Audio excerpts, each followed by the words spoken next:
Et mes prix ne sont pas des prix cachés, c'est un menu sur carte. Donc, quand vous venez, vous voyez poisson 30 livres, peut-être riz 5 livres. On n'a pas besoin de vous expliquer, ça ne se négocie. Parce qu'il y a aussi, j'ai déjà constaté aussi qu'il y a des endroits qui donnent le prix selon la personne. Voilà, il y a ça aussi. Oui, il y a ça aussi. Il y a ça aussi. Beaucoup de financiers font ça. C'est-à-dire, ils donnent le prix selon. On peut dire que voilà, quelqu'un, il sort de l'Allemagne et tout ça, il a un peu de papillon. Pour le 30 francs, on lui dit 40 livres. Si, je pense ça beaucoup aussi. Quand il découvre ça, c'est très, très dangereux. C'est très dangereux. Ce sont des choses à éviter. Et ma précise, je parlais aussi par rapport à. Je parlais aussi par rapport aux clients. N'oublions pas aussi qu'il y a des clients très coléreux. Et dans les clients coléreux, je classe la catégorie des femmes. Les femmes sont, il y a des femmes qui ne sont pas sûres d'elles. C'est-à-dire qu'elles sont avec son mari, quand elle te voit derrière toi, la tenancière, elle est déjà jalouse. Parce qu'elle se dit que si mon mari vient chez une femme qui est propre, peut-être c'est sa copine, peut-être il peut finir par tomber amoureux. Or, moi, je suis terriblement mariée, tout le monde dit. Même mon mari n'est pas assez son temps. Mais elle ne se mettra pas ça en tête. Elle commence déjà à vous faire des problèmes. Alors là, moi, je deviens amère aussi. Je deviens amère. Je peux même le demander. Attendez, après, si j'ai fini de parler, je vous prends. Non, c'est un peu ça, quoi. Il y a des clientes aussi. Déjà, à vous voir, elle est déjà fâchée. Quand vous lui demandez, par exemple, comme maintenant, je ne vais plus sur les tables prendre les commandes, je vous demande pas. Vous venez au comptoir, vous passez votre commande, vous payez. Quand c'est prêt, je viens vous servir, on vient vous servir. Pourquoi? Parce que quand nous allions sur les tables, c'était comme si on partait parce qu'on a besoin de son. Tu vois, tu demandes à une femme qu'est-ce que tu veux. Elle te toise du pied sur la tête. Elle dit après. C'est vrai, j'avais souvent ça aussi. Maintenant, quand tu te tournes pour partir, elle dit hey, viens. Qu'est-ce que vous avez? Tu lui donnes le menu. Elle dit que je veux que toi, tu me cites ce qu'il y a dans le menu. Mais mon Dieu, tu as au moins cette type, tu vas te mettre à citer. Mais quand même, je prends la peine de citer. Vous faites ça comment? Tu expliques. Ah, je verrai. Vous pouvez quoi? Moi, je ne vois pas. 2 minutes. Est-ce que je peux avoir. Je vais même voir quoi. Je vais même voir quoi. Donc, rien que la cliente là, t'as déjà pris au moins 15 minutes. Et tu es patiente. Et tu as assez de clients. Et à la fin, généralement, si j'ai des clients se plaignent quand ils commandent ça. Quand tu sais dire, oh, il y a moins de piment, il y a moins de ceci, il y a moins de cela. Oh, je n'ai pas aimé. Je dis merci. Ah ben, je vais prendre la personne, peut-être la personne a une question à te poser, ma prestige, hein, peut-être. C'est comme on parle de la restauration, peut-être quelqu'un veut te poser une question. Les gens peuvent s'ajouter. En même temps, je travaille. En tout cas, ta tenue de boulot te va très bien. Merci, merci. Merci. Bonsoir. Voici mon bar. Voilà mon bar. Là, c'est la devanture. Voilà la salle. Voilà la salle là-bas. Bon. Donc, 5 francs plus. Bonsoir, ma chérie. Allô? Madame Prestige de la classe, bonsoir. Bonsoir, maman, bonsoir. J'étais en Angleterre avant, je suis au Canada maintenant, mais j'étais en Angleterre avant. Oui. J'ai souvent présenté, c'était une petite soirée en Angleterre, peut-être que vous me connaissez, vous ne vous rappelez plus. Je sais que... Je ne vais pas vous le nom personnel, mais j'ai souvent présenté une soirée. Mais je voulais dire, moi, je quittais Wolverhampton pour Birmingham, où il y a votre restaurant pour manger, parce que, pour dire, elle est très accueillante. Elle est vraiment, vraiment très accueillante. Et elle est professionnelle, en fait. Merci. Ce que je voulais savoir, c'est comment est-ce que vous dealez, parce que je sais que les restaurants comme le vôtre, là, oui. Il y a sûrement en Angleterre des personnes sans papier qui aimeraient travailler parfois un peu au noir, oui. ou bien qui aimeraient travailler à la main, quoi, qu'on paye à la main, quoi. Oui. Ça vous arrive d'aider? Oui, cash. voilà. Est-ce que ça vous arrive d'aider cette partie de la population qui arrive et qui... Bien sûr, on l'a toujours fait, on le fera toujours. Pourquoi? Parce que quand tu vois par exemple un frère qui te dit qu'il est étudiant, c'est même pas toujours les sans-papiers. Hein. Il y a des enfants que les parents envoient ici parce qu'on croit que l'Europe, c'est là où coule le miel.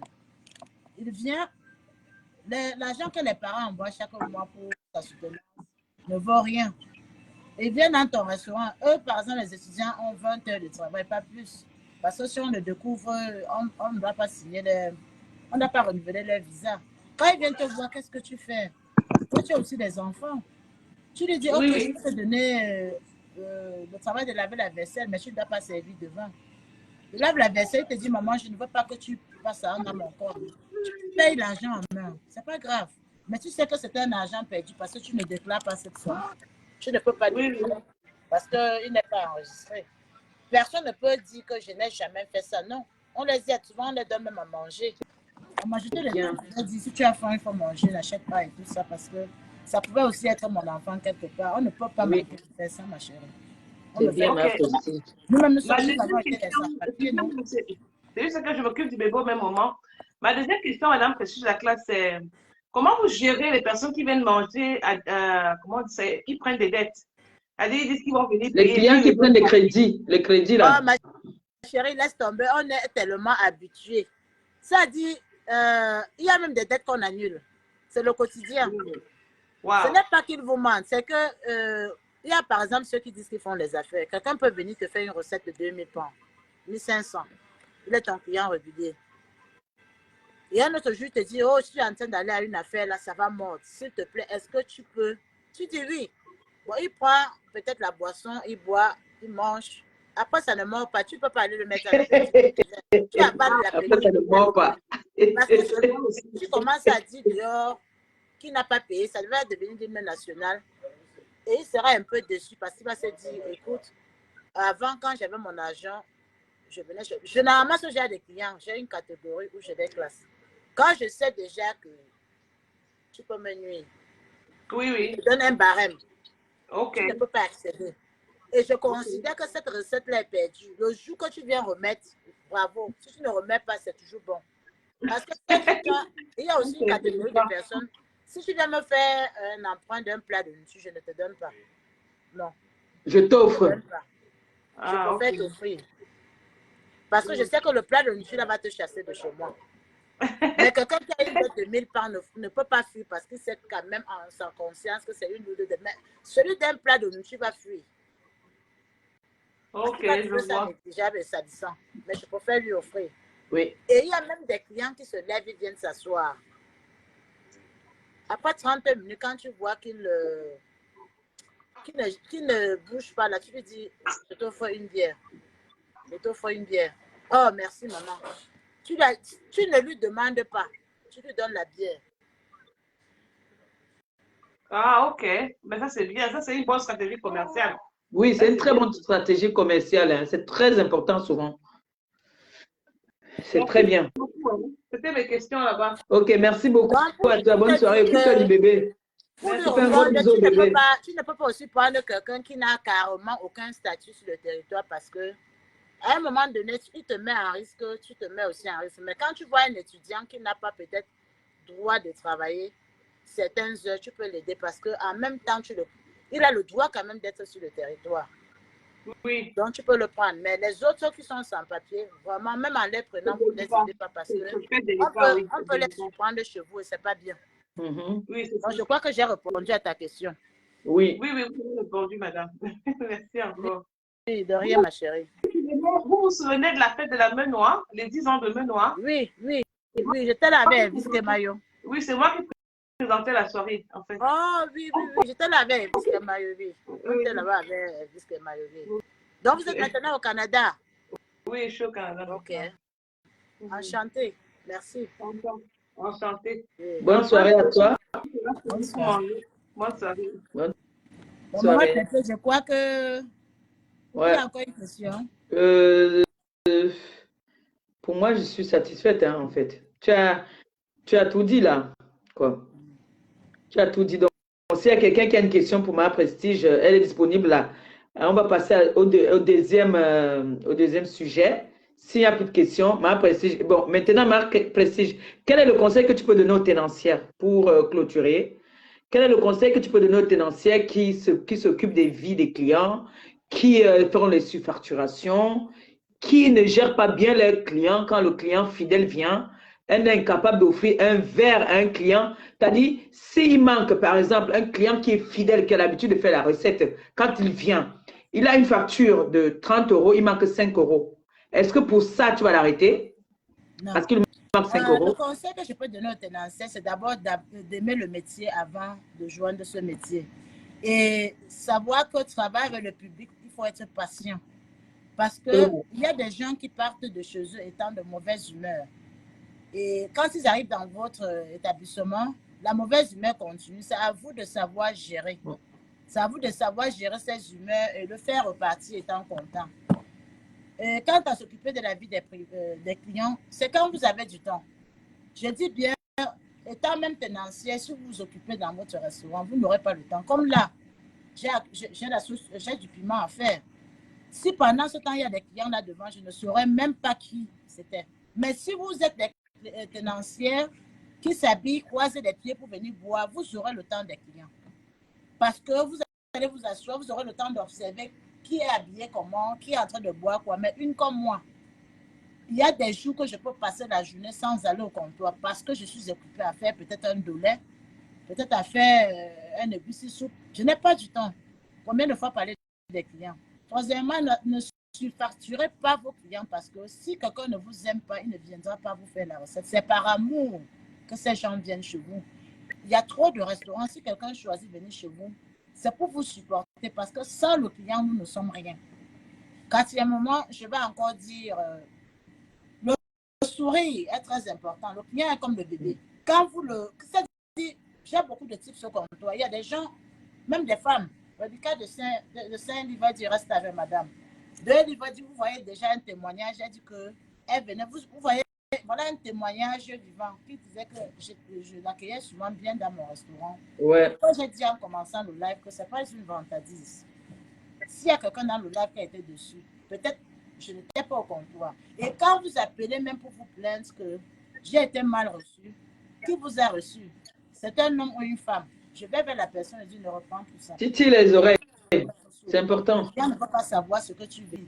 Même si tu es fatigué, fais un effort. Voilà ce que je fais. Il y a des clients que j'offre pour rien. Pas parce qu'il manque l'argent. C'est parce que je veux leur prouver que nous sommes une famille. Et quand je dis offre, ce n'est pas une bière. Hein. Je donne une bouteille de vin, je donne une bouteille de whisky. Il y a des clients réguliers qui viennent, comme souvent, peut-être certains footballeurs qui finissent bien jouer. Quand il y a l'anniversaire, je donne une bouteille de whisky au groupe. Ils se partagent ça. Ils sont même ébahis. Je dis non, c'est rien. Et puis c'est rien.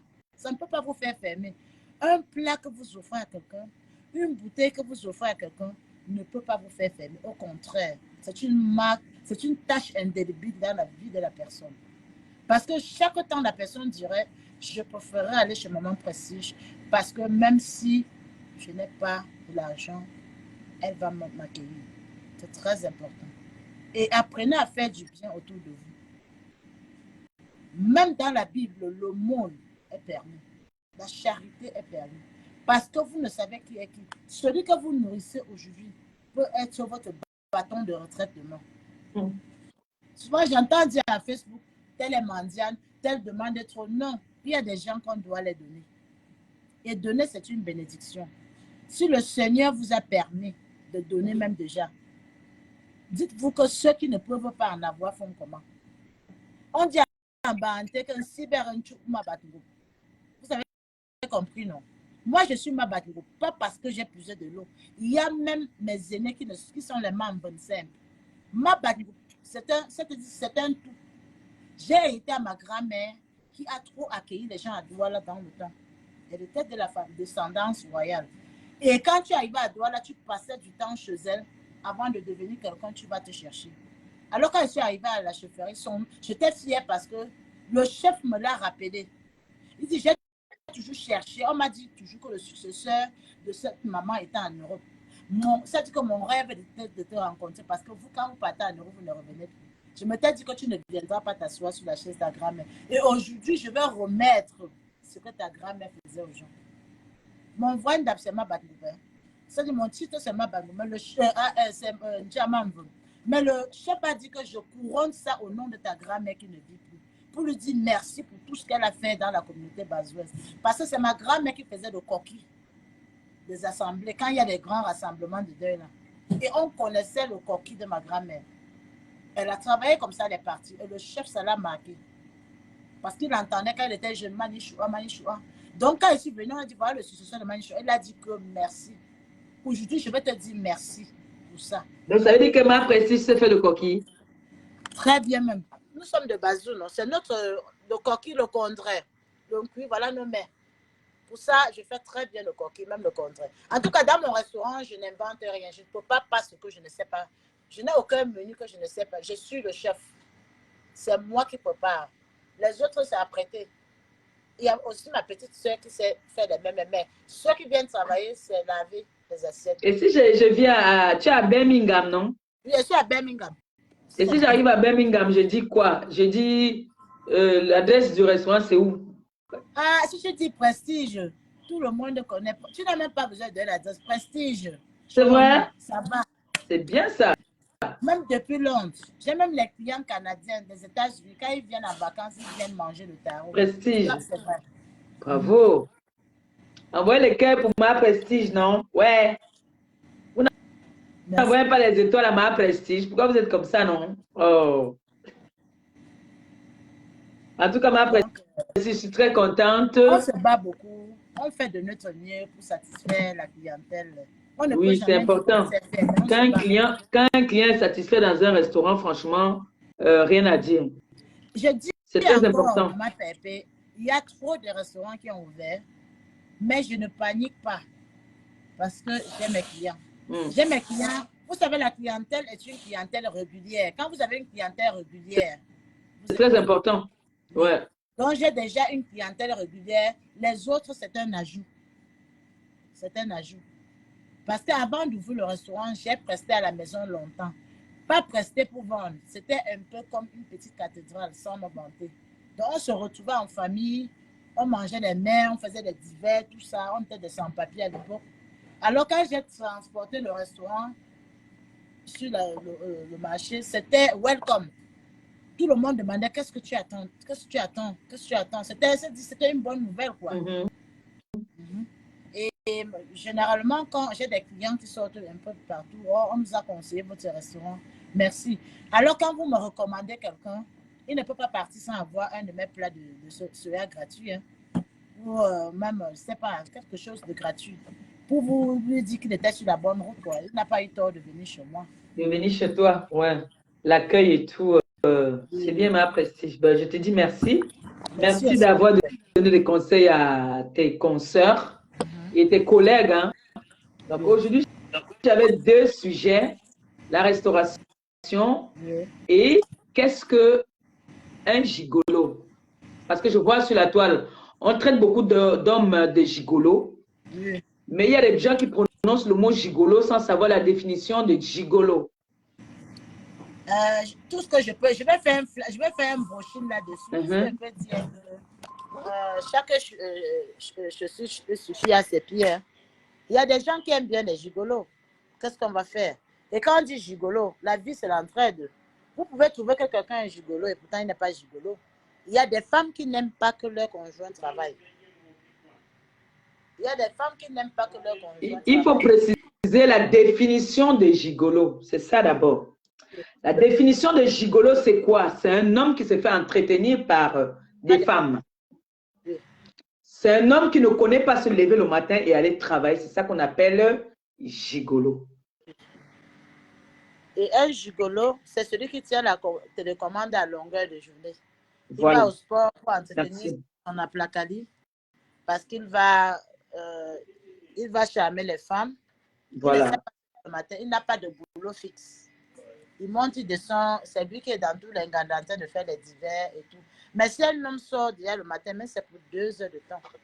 Il n'est plus gigolo. C'est pour ça que j'ai envie d'éclaircir. Il n'est plus gigolo. C'est pour ça que j'ai envie d'éclaircir ça. Parce que la définition de gigolo, ce n'est pas un monsieur qui se lève le matin. Parce que gigolo, moi j'ai suivi une émission où il y avait, j'ai oublié le nom du monsieur, mais quand je vais trouver ça, je vais publier ça. Un monsieur qui est un Français gigolo, qui ne sortait qu'avec des grandes stars.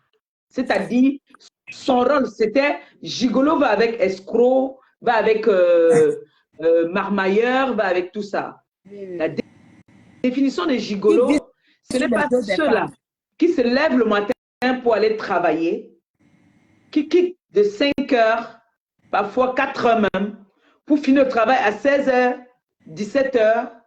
Non, il n'est pas gigolo. Mais il y a des femmes qui le traitent des gigolos. C'est pour ça, j'ai vu en fait un direct qui m'a interpellé. C'est pour ça que j'ai tenu à faire ce direct. Que les femmes africaines en général, pas les Camerounaises seulement, les femmes africaines en général traitent les hommes de gigolos. Peut-être parce qu'elles entendent le mot gigolo, mais elles ne connaissent pas la définition de gigolo. Parce qu'un homme qui se lève le matin, qui va travailler, qui se casse le dos, qui se casse la tête, qui rentre à une certaine heure tardive, il n'a même pas le temps de s'amuser peut-être le week-end. Il rentre du boulot, il est sorti à 5 heures, il finit à 17 heures, il prend sa douche, il n'a même pas le temps de manger parfois, qu'il mange une fois par jour. On vient de traiter les gigolos.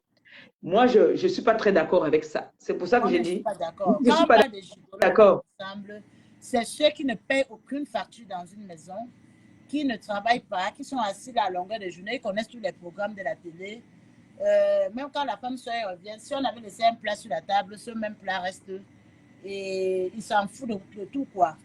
Il n'a aucun nom sur aucune des factures, il ne contribue à rien. Mais si un homme sort, je dis, ne serait-ce que même déjà pour 3 heures de temps, qu'il va travailler, quel que soit le boulot, il n'est plus un gigolo parce que dans le salaire qu'il va toucher là, même s'il paye seulement une facture d'électricité, même s'il paye seulement une facture d'eau, c'est déjà une contribution parce qu'il y a des gens malades qui ne peuvent pas travailler de longues heures. Et il y a des gens qui sont en part-time avec leur femme, c'est-à-dire qu'ils ont des enfants à bas âge. Pendant que la femme part au boulot, ils s'occupent de l'enfant. Dès qu'il revient, la femme part aussi.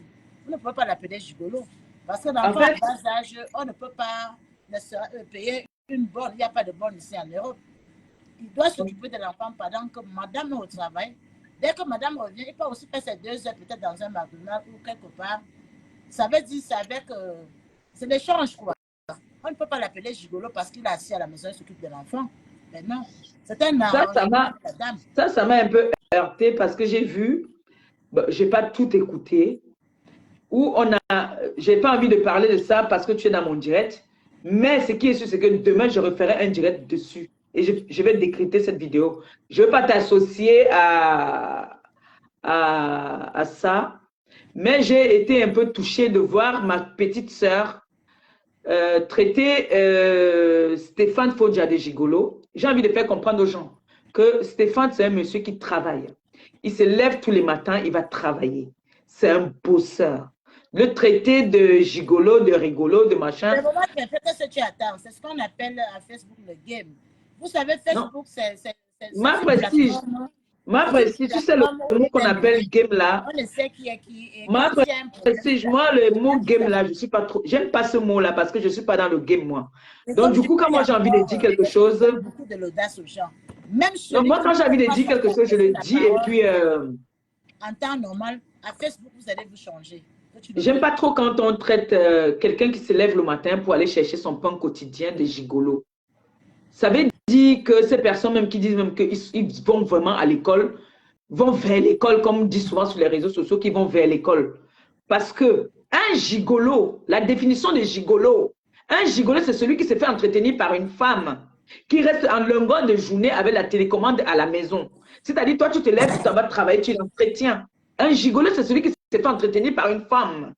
Un gigolo, c'est celui qui ne sait pas comment est-ce qu'on achète. On paye la lumière, qu'on paye la chaussure, qu'on met l'essence dans la voiture, qui ne sait même pas comment est-ce qu'on achète même le dentifrice quand ça finit. C'est ça qu'on appelle un gigolo.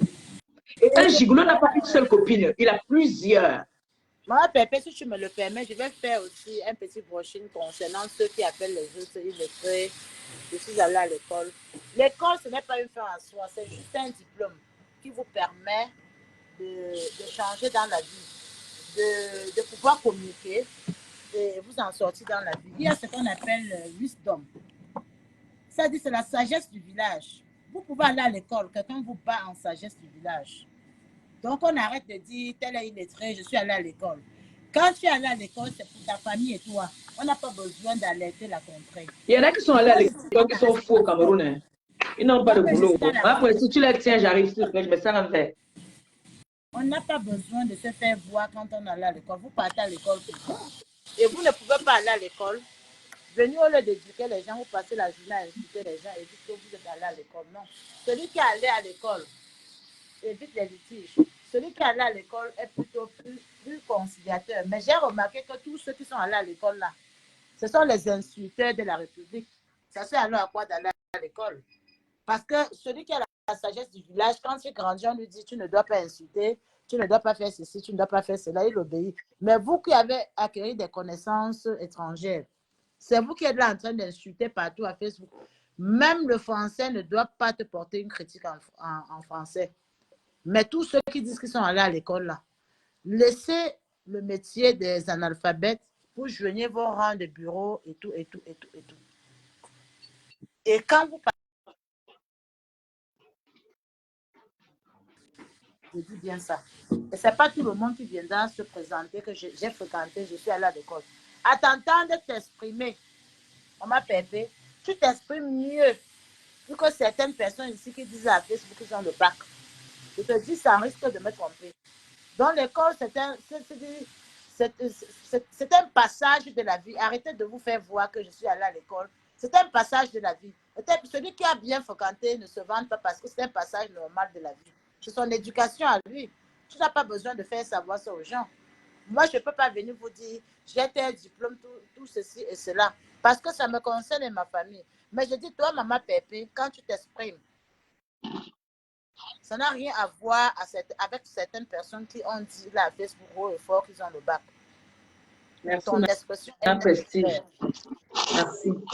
Bon, maman Pépé, je vais descendre du live parce que je vais tu es au boulot. Ma prestige, je te dis encore merci. Merci beaucoup d'avoir éclairci c'est ton domaine, hein, la restauration. Et puis, je te dis encore un gros big up. Et puis, tu es belle avec ta tenue. Franchement, merci, si toutes les restauratrices pouvaient faire pareil, ça serait trop bien. Merci. C'est moi qui te dis merci. Salut à Dicamel, je vais descendre, je t'entends pas. Je reste dans le live. Ok, merci. Mon fils. Oui, ma mère. Mais, oui. Oui. C'est comment? Maman, en fait, Dicamel, c'est même bien comme tu es monté là. Ouais. On ne fait que traiter les gars des gigolos. Je ne suis pas en train de dire que les gigolos n'existent pas. Hein. Il y a les gigolos. Mais la définition des gigolos, là, que les filles sont toujours en train de dire qu'un gars se lève le matin, il va travailler, on dit qu'il est gigolo. J'ai envie d'expliquer à mes internautes, à nos personnes qui nous suivent que être gigolo, c'est un métier. C'est un métier que quelqu'un a choisi, que lui, il va se faire entretenir par les femmes. Donc, tu peux voir un gigolo qui a même fait de longues études, mais je ne sais pas si tu peux me trouver le nom du français. Il a même fait la prison. Il était un gros gigolo. Je veux trouver ça. Il s'appelait quelque chose, il avait un nom là, très connu même. Il sait de qui tu parles. Il est sorti avec la fille de Bongo. Qui lui a... Non, même, lui, il est sorti avec les grandes stars américaines. Ouais, c'est... Même j'ai oublié le nom. Il est sorti en prison, il a même fait un livre. Quand on dit gigolo, c'est quelqu'un qui se fait entretenir par une femme. Un gigolo ne connaît pas se lever, aller travailler. Non, un gigolo ne travaille pas. Un gigolo, son travail, c'est d'être gigolo, se faire entretenir par une femme. Ça veut dire quoi? Il cible les femmes qui ont de l'argent.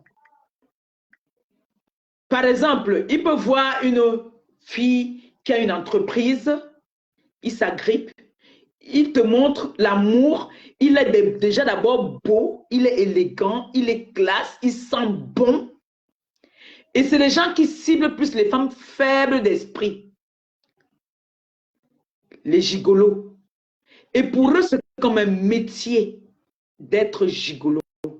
Alors, je dis non à toutes ces internautes, toutes ces femmes qui traitent les hommes qui se lèvent le matin pour aller chercher leur pain de gigolo. Tu peux avoir une relation avec une femme. Il y a des hauts, il y a des bas. l'homme ou la femme peut être, un moment, ça ne va pas, l'homme va la remonter. Un moment aussi, l'homme, ça ne va pas aller, la femme va remonter l'homme. Est-ce qu'en ce moment-là, on va appeler l'homme de gigolo ou la femme? Parce qu'il n'y a pas un mot pour la femme, hein. On va dire quoi, gigolote? Je vais te féliciter parce que tu fais une description exacte des gigolos, même dans le dictionnaire. Un gigolo, c'est quelqu'un qui est entretenu par une femme, parfois plus âgée. Donc, tu as défini exactement ce que c'est qu'un gigolo. Là, un gigolo, il ne travaille pas. Il vit que des femmes. Et maintenant, tu peux être avec une femme qui est riche et tu ne dépends pas de la femme. Parce que moi, je connais des gens qui sont avec... Il y a des hommes qui n'aiment pas la rente de la femme. Ils sont avec une femme qui a beaucoup d'argent, ils restent dignes. Donc, il a un salaire, par exemple, de 1500 €, mais sa copine gagne beaucoup d'argent et il reste sur son salaire. Oui. Il y a des hommes tellement dignes. La femme dit, bébé, je vais te prendre à la maison. Je dis, non, je n'ai pas besoin. Reste avec ton argent. Il y a des hommes comme ça, il y en a très peu. Ça, c'est les hommes fiers. Voilà, il y a des hommes qui ne dépendent pas de l'anga. Sa femme a beaucoup d'argent, sa femme a même des voitures, mais il prend son Navigo, il part travailler. Sa femme dit, bébé, je ne veux plus. Il dit, non, t'inquiète pas, c'est ton argent. Ce genre de relations, c'est des très, très bonnes relations. Parce que lorsqu'on est intéressé, les gens pensent que ça fait... dans une relation, lorsque vous êtes quelqu'un d'intéressé, ça ne rend pas une relation belle. Oui. Si vous êtes avec quelqu'un pour son argent, la relation n'est pas belle. La relation est belle que lorsque vous ne... C'est-à-dire que ce que l'autre possède, tu n'as pas les yeux dessus, en fait. Tu as les yeux que sur ce que tu as. Maintenant, ton gars peut être en difficulté. Tu peux être une